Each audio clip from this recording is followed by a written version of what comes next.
Hello, this is Mad Cat, the angry egalitarian that discusses this and that. Today we're going to be looking over a study, real briefly, that men who are bad at video games tend to be the most sexist. Or rather, sexists are the worst at video games. And remember, just because a study is put together doesn't mean that it was put together well. Check the fine print. All right, so I happened upon this article, and I was originally going to do it as a part of stupid things that feminists do, or things that feminists say, wherever that series is. And I started doing a lot of work into it. I've probably spent the last 3 hours just over analyzing the data. And I realized I needed to make this its own video. So let's go ahead and get started with that. So we're going to start with the article I found first, and we're just going to jump through it real quickly. So the more a man sucks at video games, the more likely he'll be mean to his fellow female players, suggests the study. The study, performed by Kuzamovic Lab, was intended to scientifically test whether female-initiated distribution in male hierarchy indicates hostile behavior from poor-performing males who stand to lose the most status. That seems a bit biased from the get-go. In plain English, if a man is really bad at something, from work to playing games online, are they more likely to be threatened by women doing the same thing and act out accordingly? Well, even in the plain English version, that still seems to be highly biased. You're starting with the conclusion that men are threatened by women who perform better than them, rather than men are threatened by anyone who performs better than them. So they used Halo 3 to measure this. And it should be noted down here that the subjects didn't know they were being studied, that the Xbox Live Terms of Service for online gaming allows for recording of conversation, so everyone was basically opted in by default. People didn't know they were being tested. And by itself, that's not really a problem, but as we look through this study, I'll show you why that's a big issue. The results, we showed that lower skilled players, remember they said lower skilled players, were more hostile towards a female voiced teammate, especially when performing poorly, writes the study authors. In contrast, lower skilled players behaved submissively towards a male voice player in an identical scenario. The hypothesis suggests from the research is that a lower skilled player tries to cover up their lack of skill by being a lot more macho, saving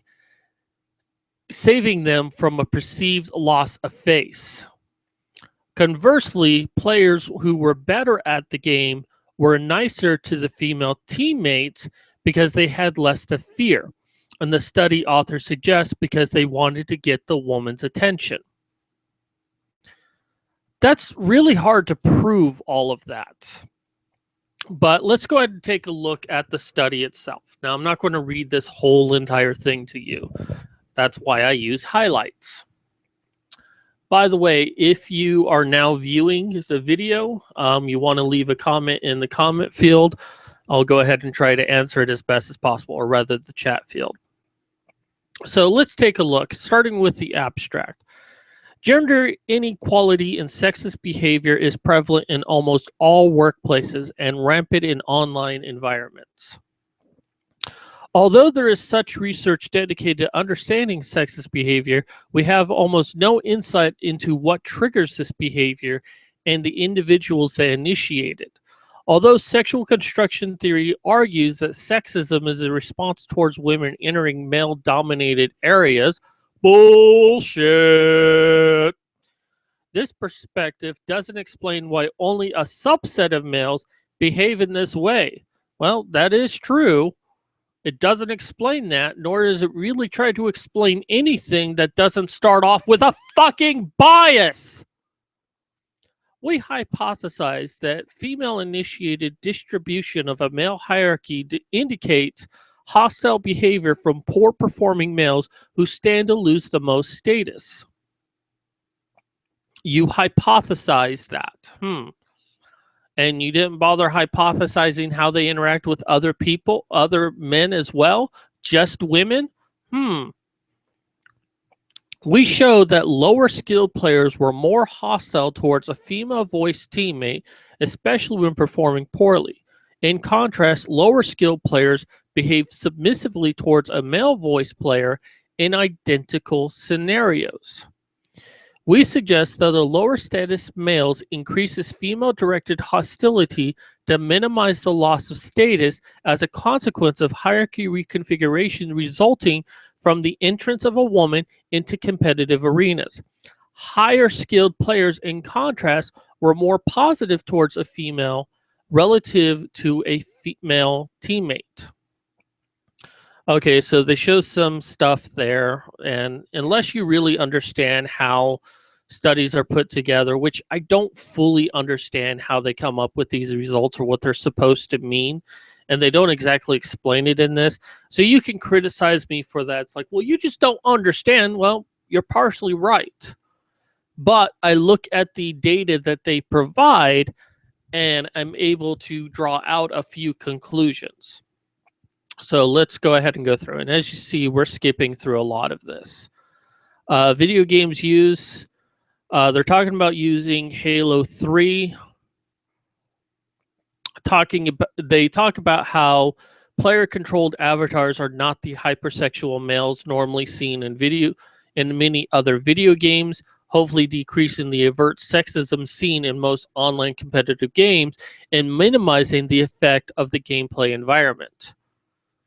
We don't need a character to be hypersexual, over hypersexually male. That's such a bullshit term and shows the bias already. We don't need an avatar to be male to behave the way we do. They could be all females, and men in video games would behave the same way. It could be a box on a screen with nothing else, and men would behave the same way. But this is showing their bias. So, the coding up here says that they had other people basically map out everything, but they were not told anything, and that the authors randomly spot checked 10% of the files to make sure they were accurate. Really, just 10%. And I understand you have a lot of game data there, but if you're going to be doing this sort of thing, fucking do the work yourself, you stupid morons! You only check for 10% to make sure they're accurate? I mean, what if the rest of life was like that? Is this just the standard for testing? It's like, we don't do any of our own work. We give it to someone else to do the work, and we'll just check to make sure that 10% is correct.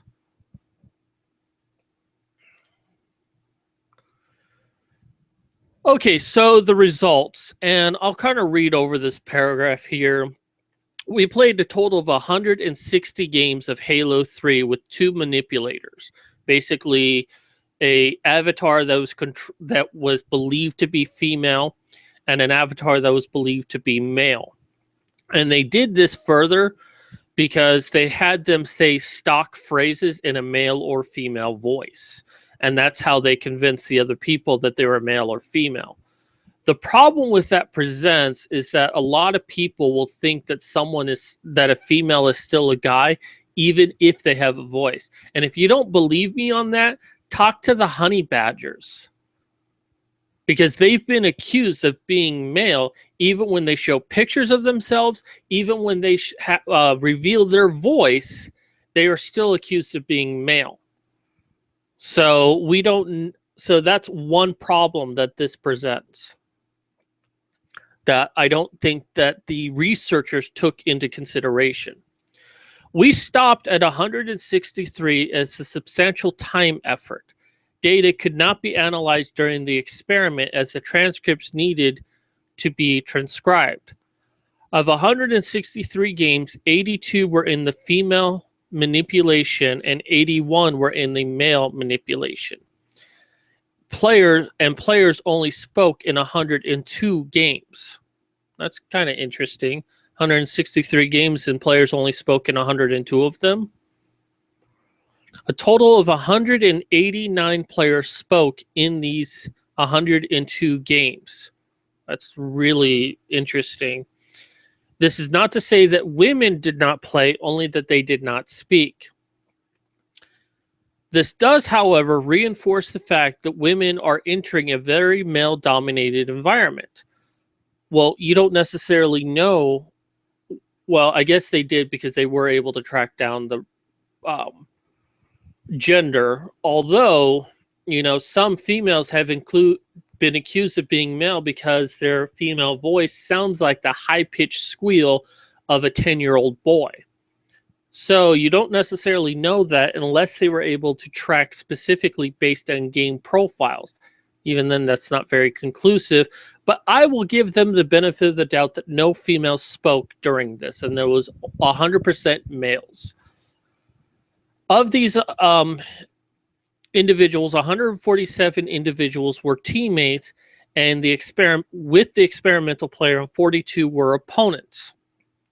For our analysis, we focus on teammates as these individuals interacted with the experimental player for the duration of the game.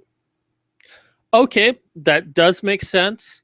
Those who have the most interaction with the player on a team would probably have the most comments towards them.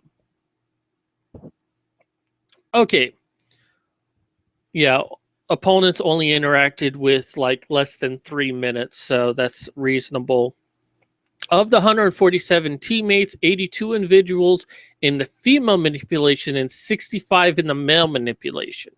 So there's one problem right there. 82 individuals for female, 65 for male. Basically what this means is they tracked 82 individuals that were playing with the female representation that was using stock female voices, female quotes, and presented themselves as female just by that way.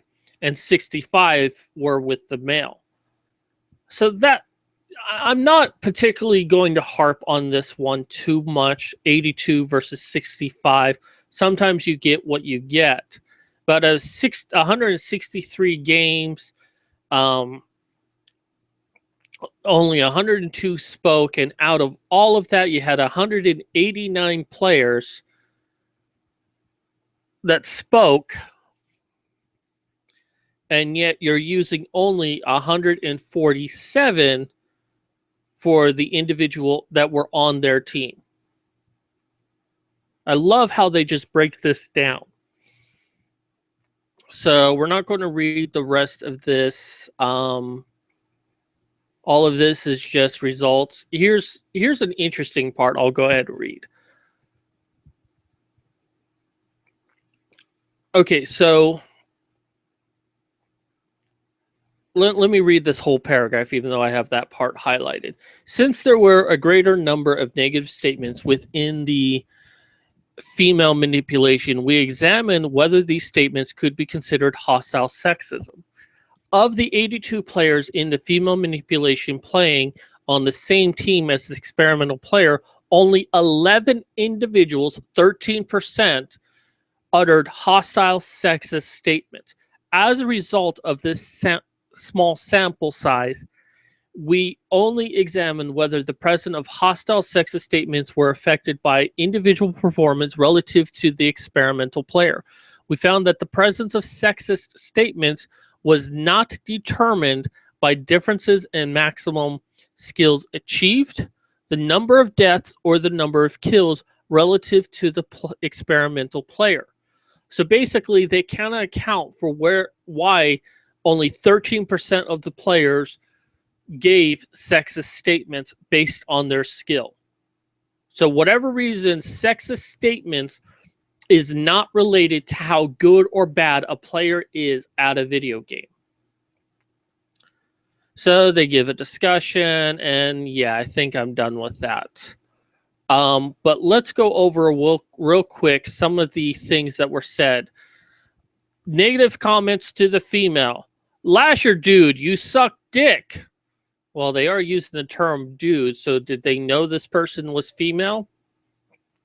Although dude has been used to describe female, so it's not conclusive, but yeah, stop stealing my kills, you little piece of shit. Well, maybe you should stop stealing kills. Stand up, you whore. Oh, shut up, you whore. She's a nigger, though. Should have made me a sandwich, bitch. Is that the bitch stealing my kills? Which makes me wonder if you considered that last one a sexist statement, as men will call each other bitches. Negative male. Lasher, you suck. Fucking retard. I like your lag trick, jackass. You suck dick. Bitch, had my laser. Thank you very much. See, used bitch in reference to a male. They didn't say what the sexist statements were, but it does make me wonder. And you can see the positive and the neutral from there. Okay, so, and that was all of that for the study. Now let me go ahead and load up some of the, now they provided some of the search results. So let us go ahead and look at that.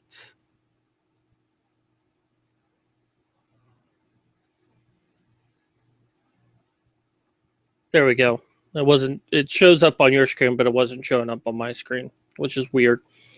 So I tried analyzing these numbers every which way from Sunday. You know, I was doing all sorts of analysis, mathematical formulas, but I decided not to do that. And we can erase this. This wasn't part of the original thing. So they did provide Slayer skill level versus max layer skill level.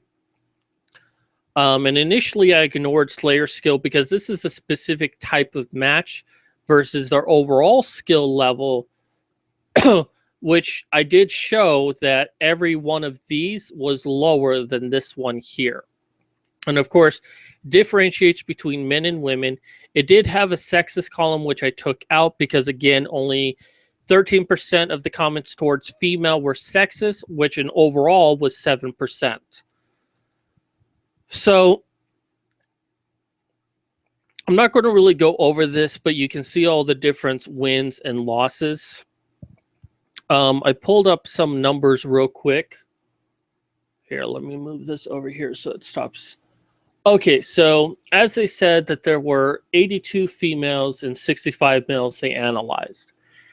Now, females, as far as negative and positive comments, there's 262 negative comments directed at the female, so they say, and 198 positive directed at the male. When the female was playing, they, with the players that the female experimental interacted with, had a total of 52 wins and 30 losses. Now, the 65 males had 124 negative and 164 positive. Now, it may seem like the female had more positive comments than the male, which is true, but if you consider the differences in numbers, based on the percentage, men did have more positive comments directed at them than the female seemed to have.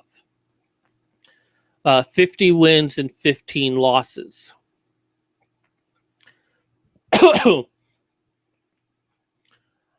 Now, when I decided to look at the number of losses and negative and positive comments as well as wins. With losses, there was 138 negative comments and 104 positive comments, whereas wins had 248 negative comments and 258 positive comments. One conclusion I can make is people are a lot more vocal when they win versus when they lose, which does make sense to a degree. And so far, it seems to suggest that they are correct, that women do receive more negative comments than men do. And of course, remember, they concluded, excuse me, they made this conclusion that players that were poor were more sexist. And they measured sexism in, if you're more negative to a female than you are to a man, then you are sexist. So I'm going to jump over to this chart here. And let's go ahead and zoom this up a little bit. There we go. Hopefully you can see that just fine.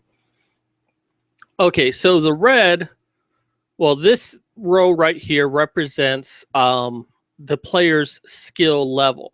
And this represents the negative. Now, as you can see, it's very varied. There doesn't really seem to be an all-inclusiveness to this. You know, you would expect to see more of a curve rather than jagged edges here. Now, for the sake of what I did, I concluded that players between levels 1 to 20 were bad, and everything up above that were either par, good, very good, or amazing. So if we stop here at 20, we do kind of see, and this is for the female right here. This didn't take males into consideration, but you do see right here that there were more negative comments for the lower levels than the upper levels. So it does seem to suggest that players that are of lower skill level are more negative, or more negative than players of a higher skill level. But there's a flaw. And let me go over this real quick, and then I'll show you the results, which I accidentally flashed. So once again, players that were poor were between levels 1 to 20. Players that were on par were between 20 and 30. Players that were good were between 30s and 40. Very good was 40 to 49, and amazing was 50. So the question is what percentage did they have of each group? And here we go. So females, the female player had 45 bad players, 18 par, 11 good, 7 very good, and 1 amazing, compared to the men, 29, 12, 17, 4, and 3. When we compare them, the female control had 55% bad players or poor players compared to the male, who only had 45%. But if you compare the rest of these, that only equals up to 45%. A vast majority of them were bad players. Again, the study said that bad or poor players were more negative to a female than a male. And for the male, still a vast majority over any other. But as far as good players go, 10% versus 11%.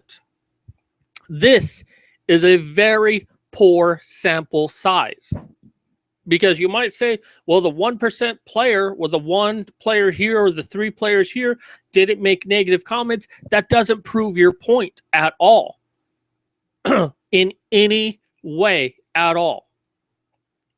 Because you have such a poor sample size here, which makes all of your conclusions moot. You would need a good sampling of each level to be able to determine whether or not it's true that players of a higher skill level are less sexist towards females than players of a higher level.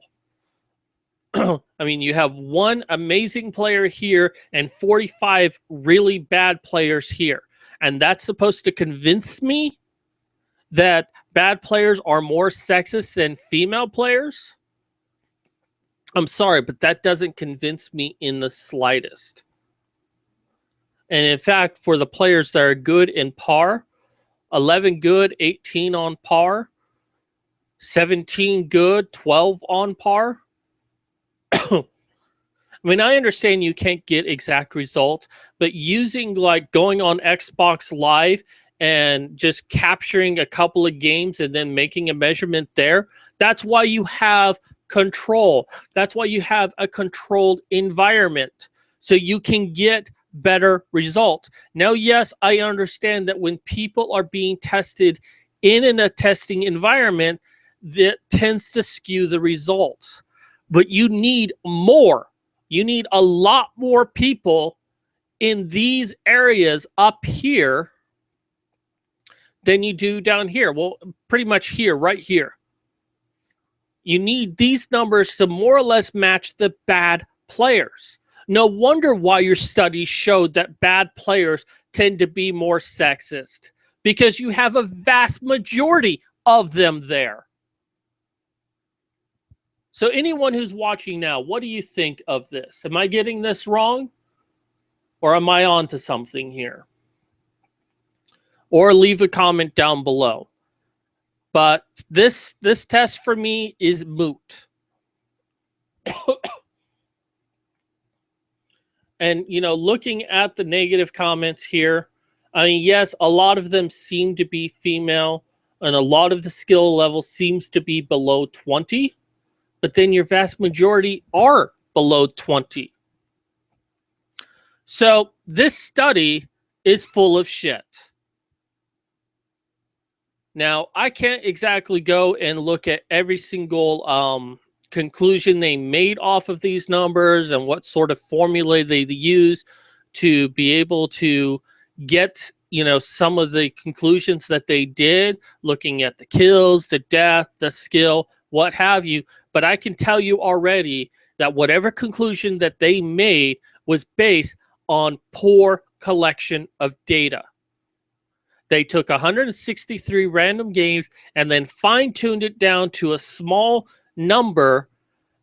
I mean, they had less than 100 for each one. And you're going to tell me that that is conclusive of the entire gaming culture? No, that is fucking bullshit right there. It is not inclusive. It doesn't even make a suggestion of something.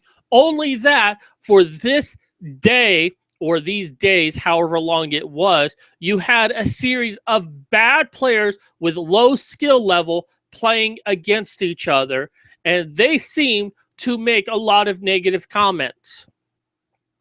Maybe there's a reason why they are so poor players and that they tend to be negative, period. Now, I didn't really look into the positive too much, but then their conclusions really weren't for the positive. And if I were being paid to do this, I'm sure I can make a lot more conclusive findings. But my overall finding is pretty much this. Well, not this right here, but I do think this is interesting that there are these many people who didn't make negative comments, which was about 47 out of the 148.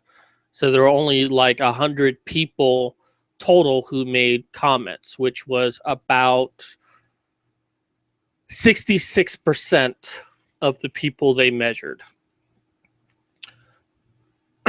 So anyways,